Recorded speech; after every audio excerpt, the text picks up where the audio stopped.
1861. General Joseph Johnston's 7-mile defensive line protecting Manasses Junction numbers over 30,000 position behind Bull Run, defending its numerous fortifications. On the high ground beneath the Stone Bridge, Colonel Nathan Evans' small brigade of 1,200 men guards the left flank of the Confederate line.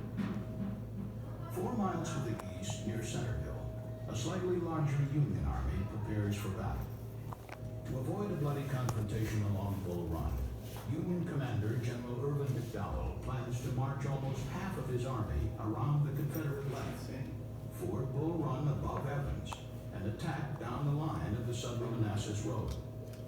Forcing Johnston from his defensive line, defeating his army in battle, and gaining control of the nearby railroads will open the way for McDowell to capture the Confederate capital at Richmond and gain final victory. Evans soon realizes his perilous position. A Confederate signal station 6 miles away near Manasses Junction notices the glint of sunlight off the polished muskets of a large enemy column marching toward Sudley.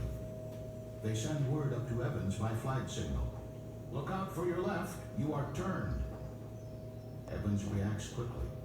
After sending couriers down the line for help, he leads 900 of his men upstream to intercept and delay the slow-moving Union column of 15,000 men.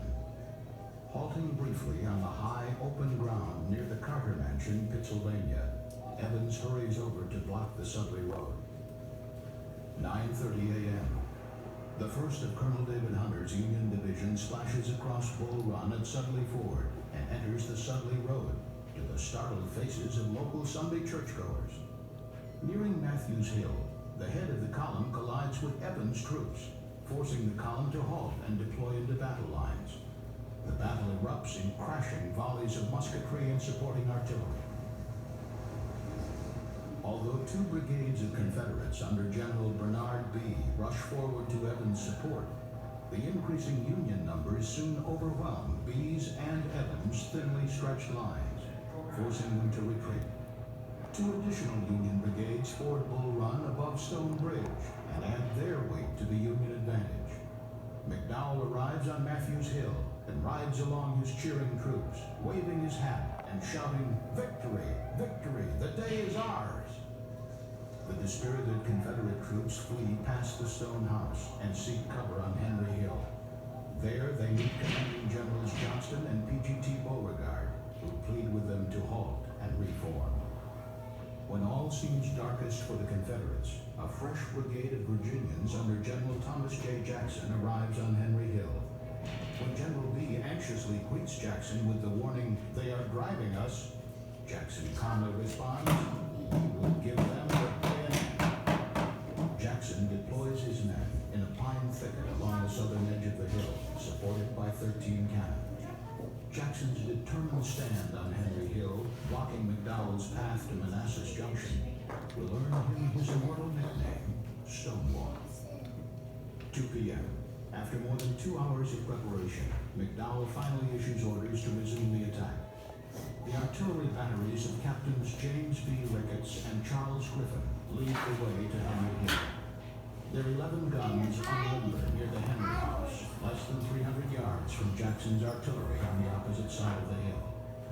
85-year-old Mrs. Judith Henry is mortally wounded when Ricketts fires 2 of his guns point blank toward the house to drive off Confederate skirmishers. A circle of 24 guns suddenly flares with plumes of gray smoke, defining the grassy hilltop as the crucible of battle. The artillery duel continues on into the afternoon without result. Finally, Captain Griffin attempts to break the impasse by a bold action.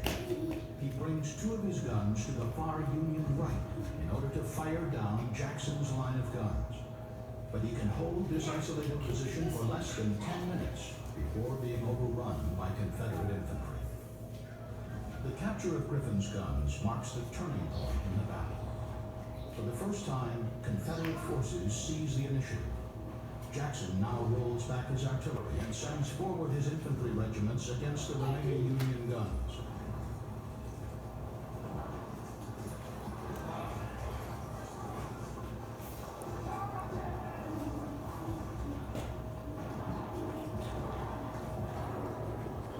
next hour, the fight swirls around the Union batteries in a confused chaos of surging and retreating men, hand-to-hand fighting, acrid smoke, rattling musketry, and exploding shells.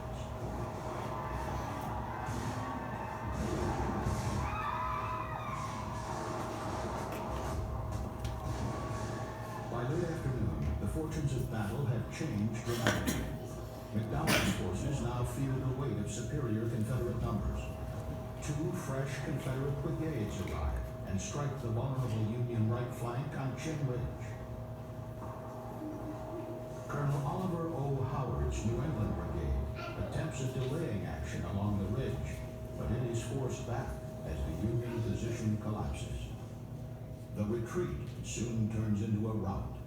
An overturned wagon blocking the Cub Run Bridge adds to the panic, which spreads to groups of civilians near Centerville who had come from Washington to witness the grand spectacle of war. The exhausted Confederates are unable to follow up their victory, and the battle ends. The first major Union drive toward Richmond has failed.